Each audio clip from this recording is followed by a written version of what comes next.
at certain point you realize that you don't even need to convert all of the customers, let's say, or convert all of the leads which you get, because part of that leads will inflict you early stage refund or something like that. When you are increasing engagement of customers, and increasing engagement basically kills lifetime value. It's what I call disposable product, right? Welcome to CVM Stories, the podcast on customer value management. Together we explore how companies can be more successful and the customers happier through the use of latest customer value management techniques. Learn key commercial and analytical insights from telecoms, retail, finance, and other industries that drive CVM forward. Hi, I'm your host Egidius. Today, our guest is Mantas Ratomskis, an expert and lecturer about CRM and customer lifecycle management. In this episode, we will discuss how to master customer value management in mobile apps and digital subscription businesses. Mantas will cover the optimization of critical customer lifecycle stages, hidden retention strategies, and will share some secrets on user engagement and loyalty. So, let's dive in. So, hi Mantas.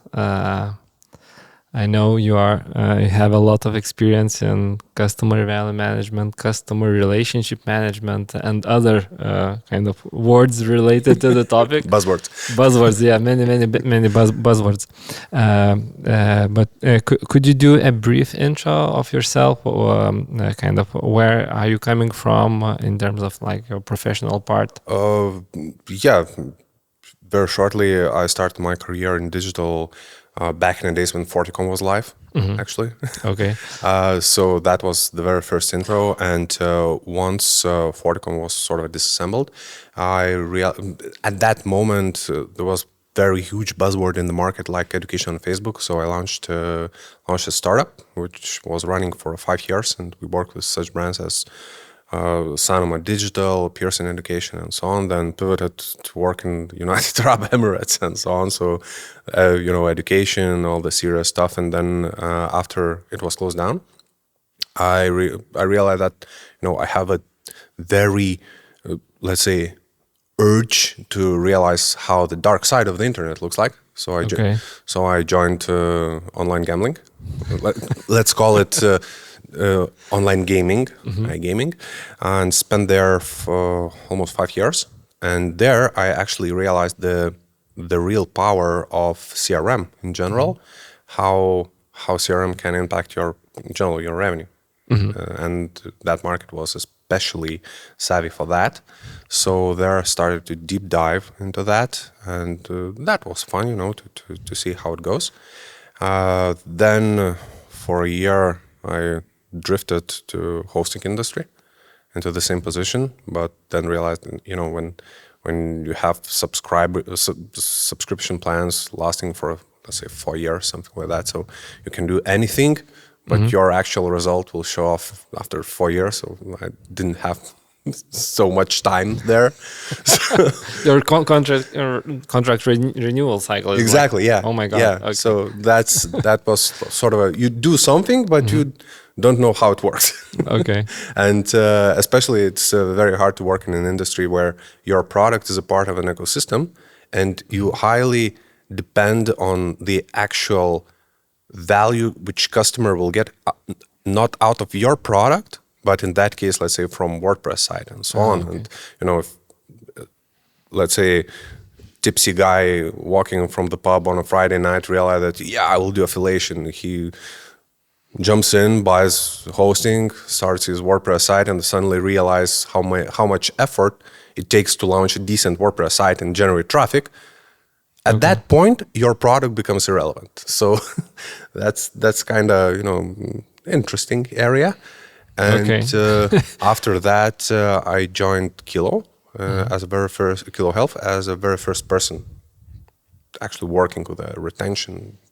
I don't know how retention manager is a sort of a fake position, I would say, because retention is just a business metric. So more or less, I was always focused into CRM funnels, CLV, and all that stuff. So I've spent there almost 4 years, and now I'm jobless poor guy hanging around, podcasts and so on.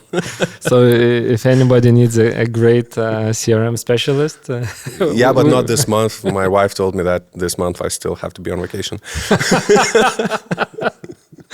So, Mantas, I really wanted to have you in our podcast because I am used to telco terms, and telco processes and telco acquisition, etc. And you come from a digital perspective, like digital subscriptions, apps, etc. And the words are the same, customer value management, CRM, retention, cross-sell, upsell, onboarding, But I wanted to deep dive into what actually customer lifecycle management looks like in digital subscriptions. Yeah, what does it mean, for example, acquisition? What does it mean onboarding in the app, so that we could kind of link it, those different worlds? From the very first glance, it looks like divine comedy in general. Okay. But how it looks like, it has certain critical stages. And in most cases, if let's say you are dealing with a subscription-based product, and it doesn't have a very high stickiness rate, so it means that your sharp focus must go into the very first week, basically almost into first 24 hours, to avoid the early stage refunds, chargebacks, early stage cancellations, and so on, because at that point you must get those customers going for LTV EBIT in general, basically to increase your possible recurring ratio, and that's it, recurring charge ratio. And then you're focusing into onboarding. Then you must activate the customer to reach that consistent frequency of usage, and then once it is engaged, then you can proceed with let's say the same upsells, cross-sells, and so on, because in general, we both know that monetization is an outcome of high engagement. Yeah. So, and then I guess what's different with the telco is that the very end of life cycle, there are certain different points, because customer can get dormant. So it means he has subscription, but he doesn't use the product anymore. Okay. And this kind of customer is really valuable, because it is called forgotten subscriptions. You don't you don't have to work a lot, to retain them.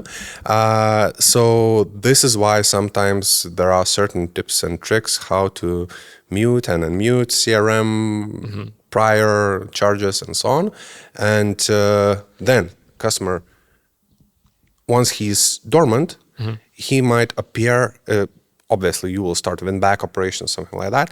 Then he might appear in a secret stage of a Hail Mary. Okay. And what's that stage? That stage is when you realize that to get customer back on track will cost you more than he will generate from, in a longer term. So it's we call. So how do you define this number? In most cases, it's a kind of narrow segment, but mostly these ones are first-time buyers with a high probability of, let's say, chargeback or cancellation in general. And then, when you sum up chargeback, possible fines, and all that stuff, you realize that, if his probable lifetime value will be like $70 or $80, something like that, and most likely he will not engage in a recurring charge, so it is better to leave him alone. So it's let's say deep playing with this segmentation. Okay, so now let's do one level deeper dive into the same life cycle, because for me it's super interesting, because I want to map kind of these two different worlds, For example, in telco we have two terms. So one term is customer acquisition, another term is onboarding. Usually onboarding term is mostly used in prepaid subscriptions, where here we have like prepaid customers as a subscription, and we have a mobile app, and which is also a subscription. But what you mentioned is three terms. Like one was the acquisition or conversion, another was onboarding, and then customer activation. Could you go a bit deeper and define what does it mean, like converting that customer, like getting that first value, then onboarding and activating? Okay, so from the very beginning, we have let's say awareness stage. So mostly it's a mixed marketing blend when you are acquiring customers through different channels. Then we have a stage of conversion. Conversion mostly happens either it can happen in an app store. Their ASO plays a huge part, or it can happen in a certain funnel. Mostly it happens in a certain funnel.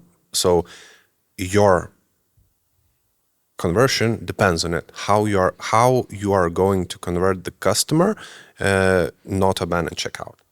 There also you have a leads conversion part. When drop-offs, you have to convert through additional channels like email and so on. Then after conversion, you have onboarding. So it means that you have to get customer in a state where he will start to use the product flawlessly. For example, let's say you converted into a user of Tinder, right? Or any kind of dating platform. If you won't upload your photo, if you won't provide a decent bio, if you won't list your interests and so on, most likely you won't get matches. So if you won't get matches, even if you won't allow to track your location, your probability to get a match will decrease sharply. So in this case, you will fail during activation. When activation is defined a certain period of time dedicated to create a habit of app usage. So an habit of an app usage can be defined as once customer reaches certain frequency of product usage during certain period of time. And there is a constant battle between product teams and marketing teams and sales teams that, okay, we will state that our customer is onboarded if, let's say, he will, I don't know, make 6 entries during first 3 days. But why? Maybe one customer can do that, but for another customer, it might be like 5 entries during 1 week. So you have to stick to a frequency rather than to an actual just a total amount. So once customer reaches that stage, you can state that, okay, it is an engaged customer, and engagement is defined that customer is using on a certain frequency, service, or a product. Once again, you cannot define it that, okay, he will use on a daily basis. No, it doesn't happen this way. So once again, you are sticking to frequency and recency rather than just a factual usage. And then you know the same dormancy, and dormancy is also it can be that hardcore dormancy when you just lose the customer and he's completely idle for a certain period of time, or your engagement path can become distorted, that he comes once while previously he used your product like 3 times a week, let's say, right? So it shows tendency to go into dormancy. So you have to avoid that. Then you start win back to increase that frequency to get into the at least previous stage. If you fail, then you can cross-sell the customer to other product, or he might appear in let's say, the same Hail Mary. Okay, so if I understand correctly, so basically we have the acquisition stage when customer downloads the app. The onboarding is as much as you need to do some work before the app becomes helpful for you. Exactly, yeah. And then the activation stage is when you moved teach the customer to use the app on a regular basis for that customer. Yeah, exactly. Okay, so and what are let's say what are the normal drop-off rates from every stage? So just giving you an example. In telco and prepaid, if you have 50% or 60 or 70% of your customers still active after 90 days period, it's very good. It's like majority. Sorry, can you so- once again tell the number? 60, 70%, it's Okay. very good. Okay. So this is kind of, well, you lose those 30, 40% because they are, travelers, etc., etc., etc. Yeah. And what are the, let's say, rates in the from the app perspective, just to If you get if an you will, understanding? if 15% of acquired customers will remain active after first recurring charge, you are a magician. 15%. Okay. Then you are a magician. In most cases, you will deal with a 5%, something like that, You get second recurring, yeah? after second recurring. okay, Yeah, after after second recurring. And it is very interesting that if, let's say, you open a cohort, that normal, triangle, Yeah. and you see that, okay, let's imagine 3 months subscription plan, right? And you see decreasing usage Yeah. and decreasing engagement. When second recurring charge kicks in, suddenly your engagement rate on a week 13 sharply goes up, Okay. and then it decreases once again. And why does it happen? Because when someone charges you, Yeah. you want to get in and see if, do I really need this? Okay. So they immediately get, and it works way better than any kind of push notification or something like that. Just ask to pay, yeah. Yeah. Okay, 5 to 15%. It's unimaginably small. Yeah, and in most cases, I saw, last year I was in a conference, product marketing summit in New York, and spoke with the guys from the same Amazon, Spotify, and so on and so on. So what they mentioned, and now I can clearly state that's sort of a market benchmark. During first 2 weeks, you will lose at least 60% of your engaged customers. During first 2 weeks. Yeah. Okay. If you are measuring the actual, let's say, I call it, how we were calling it valuable actions. Okay. Because if you will, What's the definition of that? it's a very artificial metric, not like metric. It's an event. We just took all the actions customer can make in an app and stated that valuable ones are the ones which actually make data entry in our warehouse. So it means any kind of entry, I don't know, track your wave, right? Okay. Track the distance you ran, something like that. Apart from just casual opening the app or casual browsing and casual scrolling and so on.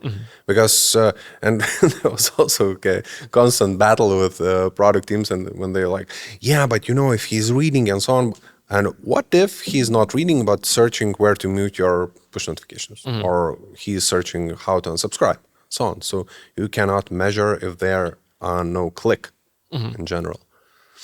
So if I understand correctly, then kind of CRM work, it's all about making kind of enabling customers to be active in your app. Yeah. And do everybody kind of act the same in your app? It's like, or is it like, what is the definition of being active in your app? You can have sort of a standardized definition that, okay, active customer is the one who makes at least one data entry per week, right? But when you start to measure through different segments, you realize that, okay, you have certain segments who are wildly active. Like I know they are making entries once a day or something like that, like runners, right? They track each and every run. Then you have customers who are casual users.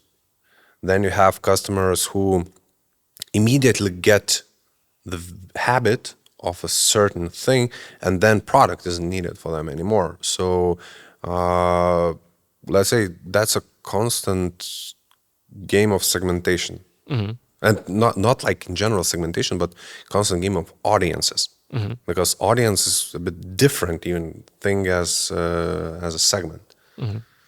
So how do these segments then play a role in your customer activation stage? Because when you got acquired those customers, you onboarded them. So do you start segmenting them from the activation stage or post the activation stage? What's It depends on an amount of data, let's say metadata, customer brings in. And this is actually a very interesting topic because, as I told you previously, at certain point you realize that you don't even need to convert all of the customers, let's say, or convert all of the leads which you get, because part of that leads will inflict you early stage refund or something like that. So, but that's that's from black magic side.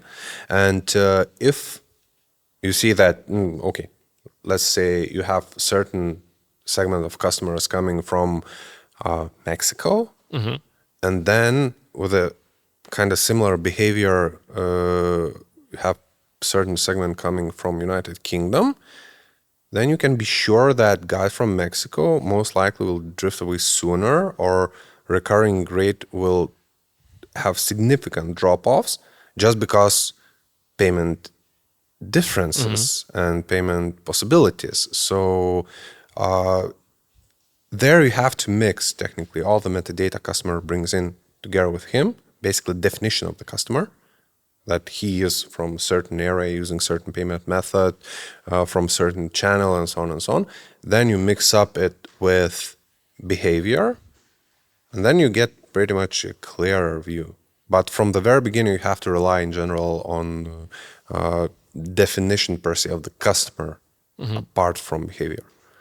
What is typically data available that you have in the app? So from telco perspective, you have quite a lot of stuff like the location device, the context that you're connecting, what you're browsing, etc. There are quite a lot of information available.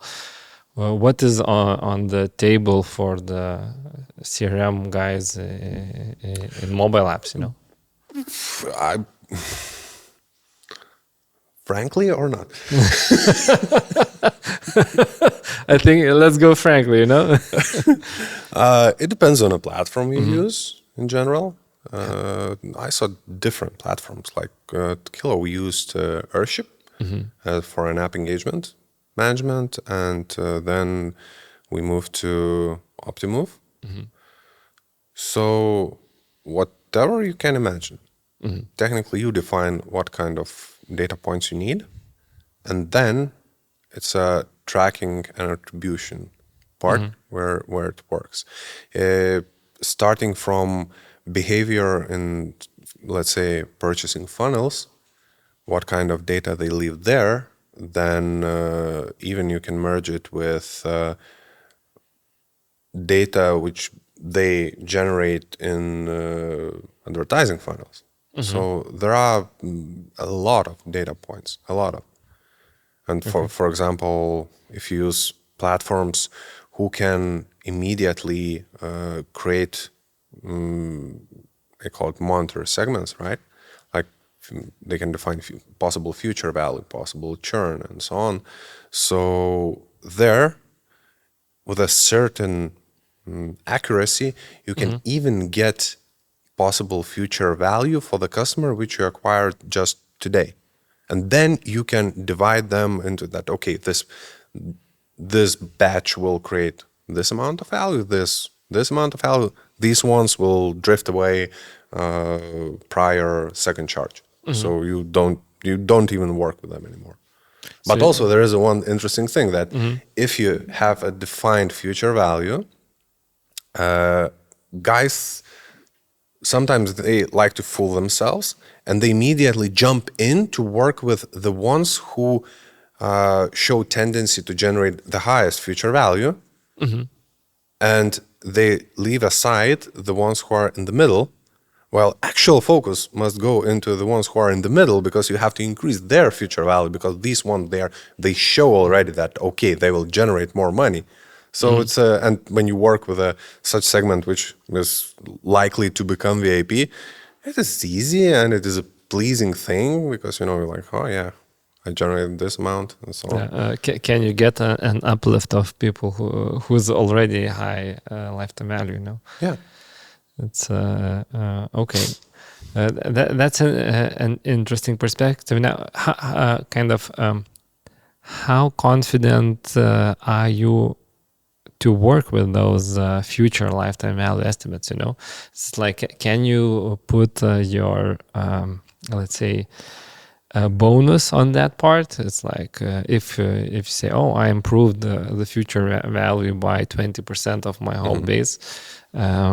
Is it something that you would give a bonus for the team for, or not? To answer your question, I'm never confident, actually, because I've seen various interesting cases. Like with the one product, I've seen actually when you are increasing engagement of customers, and increasing engagement basically kills lifetime value.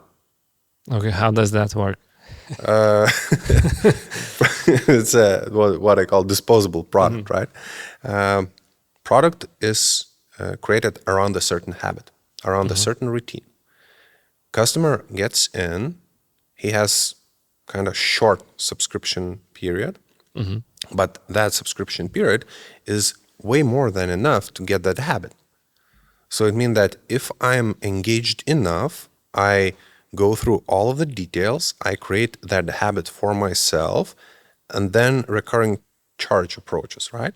So why on earth I need to pay that recurring charge if I already know each and every detail of that certain routine? Okay, so could you give an example that I could put my mental map with? Okay, let's say you need to get familiar with a certain diet, right? Yeah. Then for 3 months, let's say you're using product which gives you dietary, let's say, advices for each day, and gives you sort of a list of products which you can consume during the week, just to, I don't know, to gain muscle mass or something like that. During 3 months, you will know word by word that menu. Yeah. Okay. Gotcha. That's it. The job is done. The Yeah. customer's problem is You are a solved. very engaged customer. You're a very Yeah. engaged customer. You're using it daily. But will you need it for like upcoming 3 months? If you are interested in customer value management, check out our customer value management body of knowledge. CVM Walk is a comprehensive guide for CVM professionals, offering tips, tools, and best practices to help you in your job. Visit cvmwalk.com for more. But now I have a challenging question then. From the business perspective, does it make sense to do a good job for the client? Sometimes no. You have to, as we always spoke, you have to know when to shut up from CRM perspective, just not to ruin the actual business outcome. Because sometimes if you will be, as I call it, pampering customer, and you are sort of giving him hand and look, I will show you everything, you're losing that angle which drives customer to be more proactive on his own, rather than with a constant push. And we both work in the same area, and we know that with a bit more aggressive CRM, you can make customer do anything you want. Yeah. So now, from the telco perspective, what is really interesting is that you never stop needing data, or Yeah. browsing internet. It's like you always have this need. And there, the key aspect is how do we constantly bring more value to the customers. Now, from the app's perspective, especially if it's related to certain habits building, etc., the need is basically temporal. So if you either have to have the next It depends. or It depends. It a lot depends on a certain aspect on which product is built. Let's say there are certain products which are, as I call it, disposable. They are short-term life cycles, and you have to squeeze the business value at the very beginning of life cycle. But there are products like, let's say, Strava, as we spoke. Yeah. They are based around the community. And you are tracking your progress of running. Why not for yourself? You are tracking that progress to show off for community that, look, guys, I managed to run marathon during just a month of training or something like that. And then if you would remove community aspect, product becomes pointless. And there are a lot of different examples when the more data you input into the product, the more you make that valuable entries, the more you stick to it, I would say. So this is why engagement is critical. And if customer is doing something on a daily basis and leaving, let's say, a footprint there, most likely he will stay with the product. And for me, it reminds a lot Flickr situation. Okay. I spoke with one guy, we know him both, and he told me that, okay, I uploaded a lot of photos into Flickr, I created galleries, I tagged certain persons and so on and so on. I put effort. And if it will be monetized, I am sort of sure that I will pay that charge just to keep that effort, alive. Yeah. So the same applies for all of the digital products, I would say. So am I correct by drawing a conclusion that customer value management or customer relationship management function for digital products, it's only useful when the product itself has some continuous value. Yeah. Otherwise, it's basically acquisition function. And, Yeah, totally. And if, let's say, if you want product marketers or lifecycle managers to create value, you have to be sure that your product will be relevant for the customer, I don't know, a year. A year. That would be your definition for the need of this function. Yeah. If I would have certain digital product and I would start to think about hiring customer value manager or even CRM manager is needed from the very beginning, but customer value manager, for me, I guess the stepping stone or sort of a KPI would be like, if my product will be relevant for a year. Okay, wow, that's a very, very interesting definition, because my definition was something, okay, if my app generates X amount of revenue, or if my app has a certain amount of subscribers, and this is a totally different point, which is a very new aspect for me. It's a very, very simple explanation. You can generate a lot of, let's say, initial sales, right? But what that customer value manager will do if a lot of customers, you generate, let's say, 10,000 customers per month, and you see that after a month, 8,500 they just drift away. Yeah, it's like maybe it makes sense. Then kind of retention initiatives, they they just become obsolete. And retention in general, especially in digital product side, these initiatives must be joint initiatives between, let's say, CVM and product, because you can do whatever you want with your communication funnels, with a CRM, with promotions, and so on and so on. But if product in general doesn't solve the real long-term problem, or let's say it doesn't provide the real long-term solution or help on a daily basis, most likely you won't retain customers. And these let's say short-term products, all of them, they are mostly let's say emotions-driven purchases. Okay, that's very interesting perspective. From in telco part, I am repeating a mantra that the best retention is upsell and cross-sell. Meaning that if family purchase, for example, a converged plan, which means that they purchase the same services from for mobile broadband, internet, TV service, and mobile services from the same telco, and they pay a single invoice, then kind of making these customers switch or churn, it's pretty much impossible. You have to do a really bad job from experience perspective. Now, what is the best retention strategy in digital? You mentioned one interesting thing regarding telcos. Telcos, they are solving actual problem, communication. You need to have communication with your relatives, with your family, and so on and so on. Now I can tell you example of upsells and cross-sells in a very easy explanation.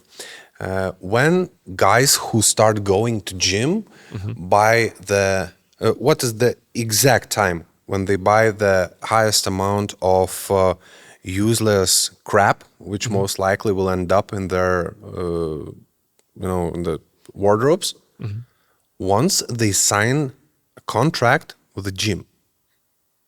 Okay, so you buy new Nikes. You buy new Nikes, you buy all kind of trackers, beepers, all that stuff, because you are like, yeah, I will do now. Now I will, kick in. And suddenly, after a week, you realize the effort required to reach the goal. So when you take amount of, or the same runners, running is a very now popular and so on, but how many people out of that crowd, they will actually reach the good physique or something by running? Mostly we are seeing, recreational runners. And they are buying the biggest amount of that useless crap, which will end up in a wardrobe. While actual runners, they start to run and then they buy something needed during the process. That, okay, now I will try, I don't know how it's called when they are running through muddy tracks. There's a track? No, it's like off-road running. Yeah, off-road running, different sneakers, so on and so on. It is a very rational decision. The same goes with most of the applications currently. Applications or digital services, which are not, if let's say service or application is dedicated for, your work, then your attitude towards it is completely different, because you know that, okay, I will need it. Good example, Loom. I don't know if you use it. I don't use it. But Extremely nice screencasting service. I use it once in a month, once in 2 months, something like that, but I'm paying a subscription. Because I know that I will use it, while everything what is related with entertainment, lifestyle, and so on, like, okay, I will try, and I will see how it goes, and that's it. Okay, so these are kind of really different challenges from what I see. So if we take the same Loom, they could somehow upsell you if they identify the next problem that you have. Yeah, easily. While with running, you will not upsell me if I stopped running. Yeah. Yeah. Okay. And most likely, I will upsell you at just the moment you decided that, yeah, okay, I will crash the marathon. At that point, I will upsell you with something you definitely don't need or won't need after a week, but afterward, most likely not. Okay. Now, if we would move to this further to that win back in the area. So here you use this very interesting term, Hail Mary. And I don't use this term in telco, but I wanted to deeply understand what does that mean? And why do you put this term into retention perspective?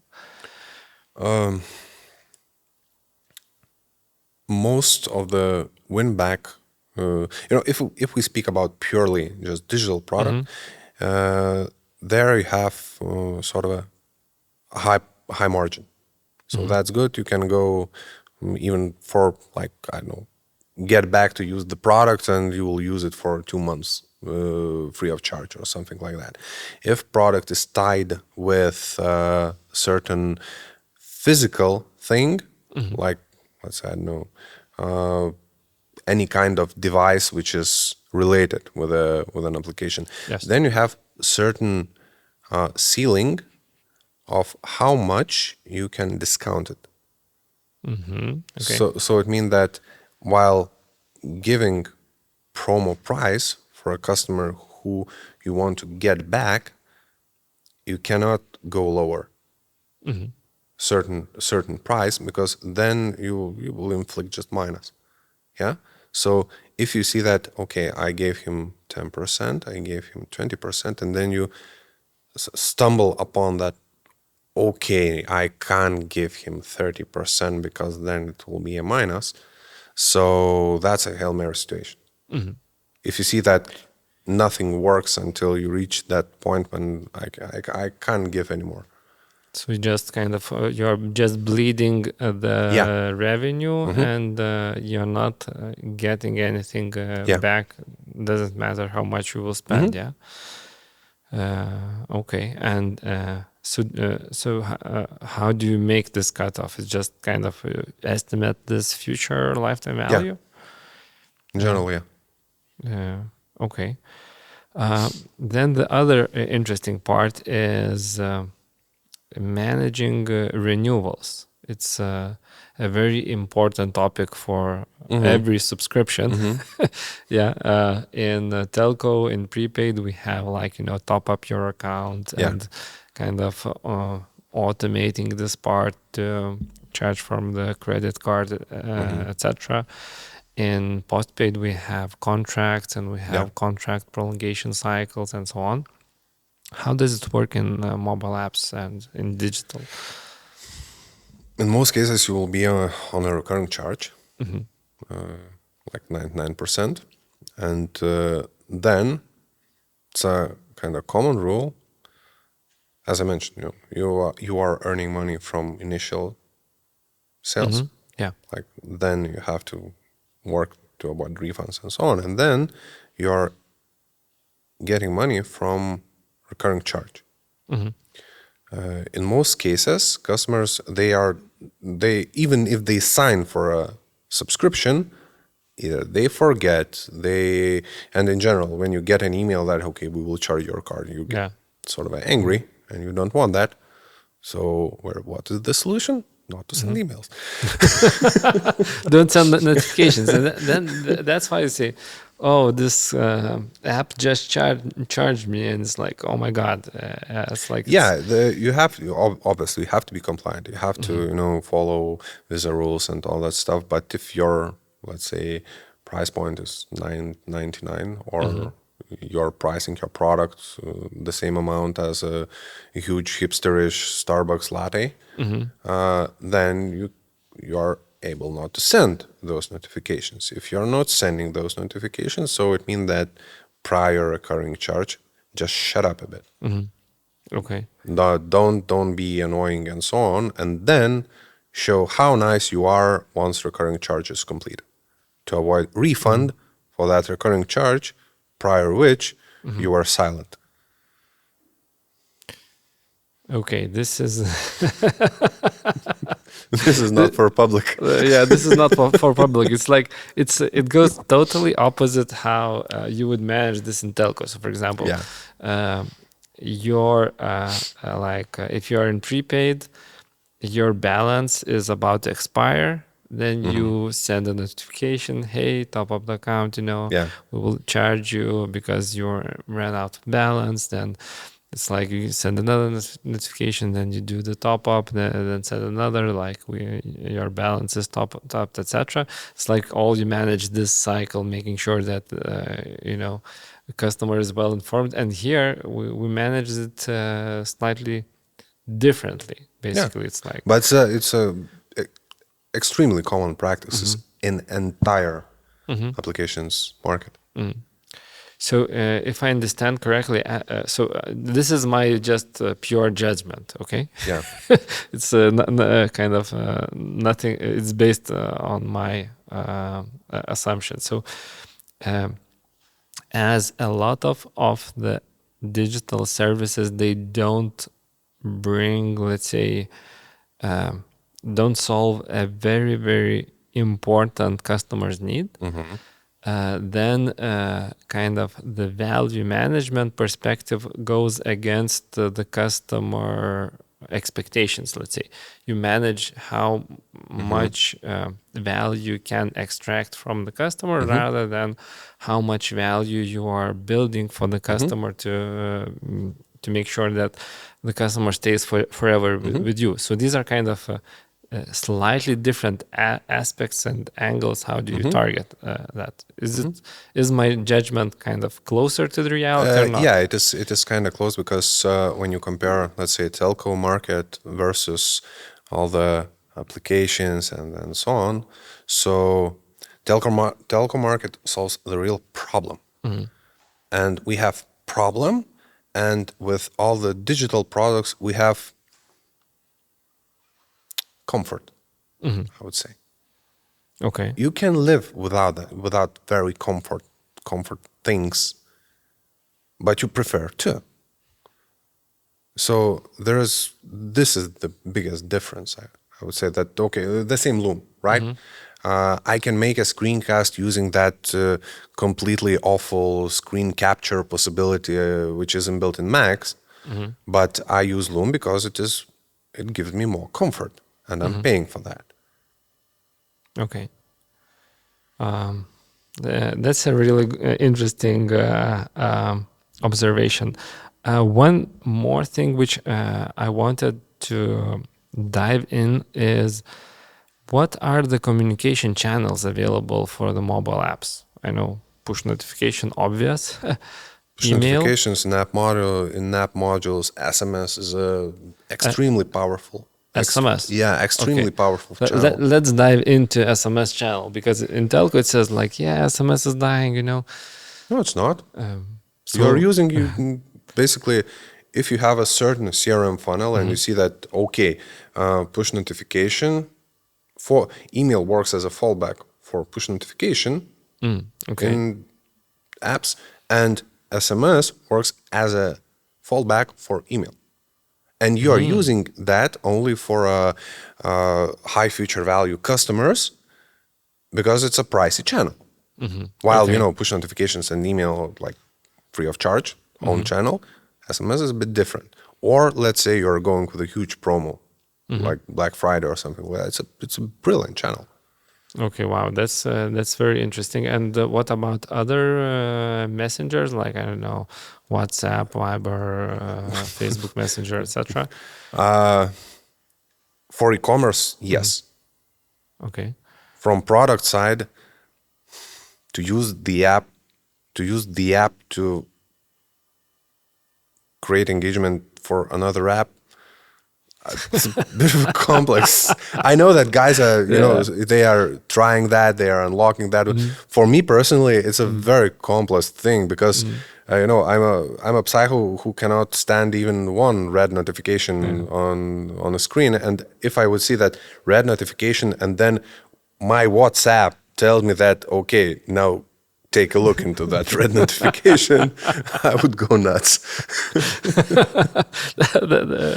I'm also that psycho who cannot. It's like my email is always empty. Yeah. My Same. Yeah, I understand. Clinical OCD, it's called actually. Really? Yeah. I've got a diagnosis. Okay. Okay. So now to wrap up, as you as you put a lot of hope on the SMS channel. To wrap up, I always ask our guests to share some moments from their career. And when you work in CRM or CVM area, you definitely have some proud moments. And could you kind of name what was your proudest moment in your career? That I managed to run away from customer department while I was working in online gaming when I accidentally sent out not existing promo for 20,000 customers. Oh my God. I managed to survive. They were nearly throwing chairs. So this is very related to my next question. What was your biggest mistake, Because everybody sent something. Yeah, biggest mistake was actually non-compliance with United Kingdom online gambling regulation, which nearly inflicted a huge fine just for one exclamation mark. So, there were certain but yeah, for example, with the team, we managed to increase engagement of one app like twice during 3 months. So that's twice. That's a lot. But that's a lot. But was it sustainable? No, because once you start to reduce frequency of communication once customer he's in an engaged lifecycle stage, suddenly engagement starts to drop. So when you're working, you can write that, okay, now go and do this, and customer will be like, yeah, okay, don't shout at me. But if you want to create the habit, we even worked with an actual behavioral psychologist. How to form sentences, how to, on what frequency you have to communicate, and so on and so on. That's tough game, actually. Okay. That sounds very interesting part, like taking real scientists to change the behavior. And with the One Medical app, we actually deep dived into this, how to create the habit of certain diagnosis tracking and to make that habit very consistent. And then even one of such channels ran as a test. And then one more test was applied to realize which will create a bigger behavioral change. And did you manage to reach the result? Yeah. Oh, wow. That's super interesting. And one girl in my team, he was very into this. So she worked with an actual medical advisors, with a psychologist, to find out the way how to do this. And it's a wording, structure of sentences, frequency, and so on and so on. So that was sort of astonishing experiment. Wow. But I assume that kind of investing this amount of effort, time, money, it's only makes sense if the product delivers you value. And maybe the last question for you: could you recommend a resource for the fellows in the CVM CRM area for to help them grow? Or probably try internet. I don't know. Actually, I don't know, because the most experience mostly comes with the actual practice, and especially with mistakes. Yeah. And from resources side, I personally go through various MarTech providers' blogs and so on, because they are investing money, to prepare business cases, to show off what the dynamics and all that stuff. To tell that, there is a book written, I didn't see one. Okay, cool. So thank you, Mantas. It was a very interesting topic to dive into and to see how these worlds are very different. But at the same time, solve the same problem. Yeah, exactly. So, thank you. CVM Stories is produced by Exacaster. We help companies take their customer value management to the next level. To stay updated on our latest episodes, subscribe to the podcast or sign up for an email newsletter at exacaster.com/CVM Stories.